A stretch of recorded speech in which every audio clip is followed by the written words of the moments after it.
Welcome back. After running at the recent National Arts Festival in Grahamstown, Thaba Bosiu, the musical, will now be staged at the State Theatre from today to the 11th of August 2024. Joining us now is writer and director Napo Masheane to tell us more about the play. Napo, good evening and thank you so much for your time and for joining us. Now, Thaba Bosiu, which is a choreo poem play. Talk to us about this musical piece.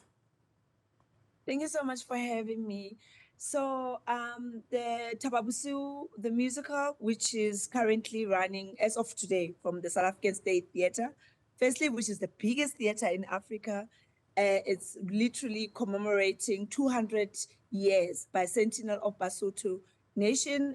So this is 200 years that the Basotho have been in existence and really looking into Moshweshwe, the founder of Basotho, and how he was able to bring different ethnic groups or tribes from the Ngunis, Batlokwa, Bawolong, and even the Ndebeles into one huge nation that eventually got into being Basotho on top of Thaba Bosiu, which really saved them from Difaqane, the tribal wars that happened around 1800. So from 1824 up to now, yes, Basotho have been in existence as an official nation and a kingdom. Talk to us about Thaba Bosiu, just that phrasing in terms of how Moshweshwe used it. What were they using it for? Just in the interest of our viewers to understand where the naming comes from.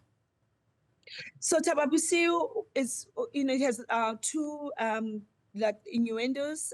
First one is the fact that the different tribes through Moshweshwe, who was the chief and eventually became a king of Basotho, traveled from Butabote into this mountain, this humongous mountain that became a refuge and an epitome of what the existence of Basotho nation, but also Thaba Bosiu being the mountain of the night, named by Moshweshwe to say they arrived in this mountain at night, but also mythically and spiritual wise, Thaba Bosiu, it was believed that at night it becomes twice the size.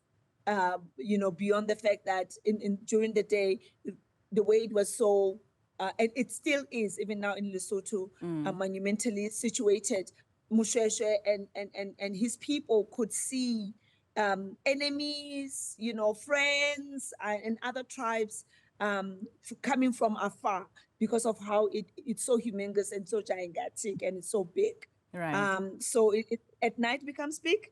During the day, it becomes such an amazing view to see things from afar. Napo, you are an author, you're a producer, you're a writer, but you're also a cultural activist. Talk to us about the ingredient that you use in your creative work to teach about culture, to teach about where we come from, because quite often it gets lost in translation.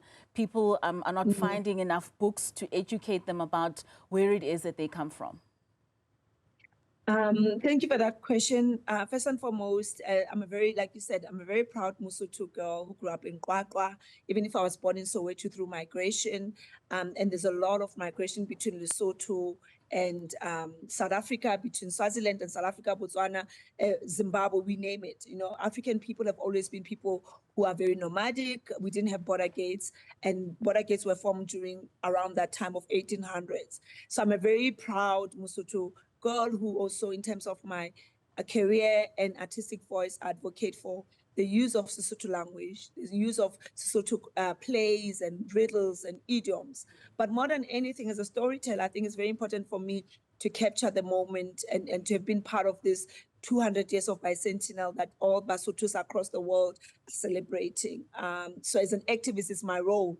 Beyond talking about, in drama school, we learn about Shakespeare, we learn about Elizabethan theater, we learn about Europeans, your Bertolt Brecht and Stanislavski. But I think it's very important for me as somebody who grew up in Kwakwa, but also somebody with strong roots from Lesotho through the migration of my paternal and maternal family to really, really root out the existence of being a Mosotho.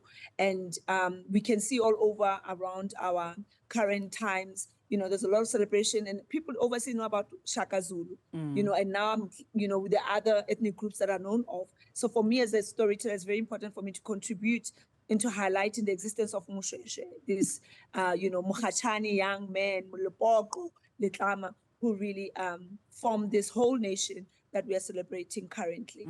You certainly are a very proud young Sotho lady. Now, this play showcased at the National Arts Festival last year. It is now moving into the State Theatre, like you mentioned, the biggest theatre on the African continent. How important is it for us to preserve the theatre culture? Are we still seeing young people getting excited about going to the theatre amid all the other things that can entertain them? What's your role in ensuring that we still go to theatre and use it truly for what it's meant for? So last year actually happened at Performing Arts Center of the Free State, which is Perkoffs, where I'm the artistic director. And 3 weeks ago, it was the National Arts Festival, which is the biggest theater festival in Africa. But I think what is monumental, which is also what you mentioned, is being at the South African State Theatre, which is the largest and the biggest theater in Africa, that you can go anywhere in Africa. And I've been in different parts of Africa. Here in South Africa, we have the biggest theater in the whole of the continent that is competitive against the Broadway, against the West End, against the Perth in Australia. And I think for me to have young creatives, artists, musicians, vocalists, dancers from the Free State, and who also have those roots of being Basotho, being at the biggest theater in the country is monumental. This is history in the making. This is the biggest show out of Free State, and you can compare it. And I believe it will be compared to Sarafina, to Umoja, Soweto Gospel Choir. But this one really comes out of the Free State, not KZN, not, Gauteng. So it's very monumental. It's very historic.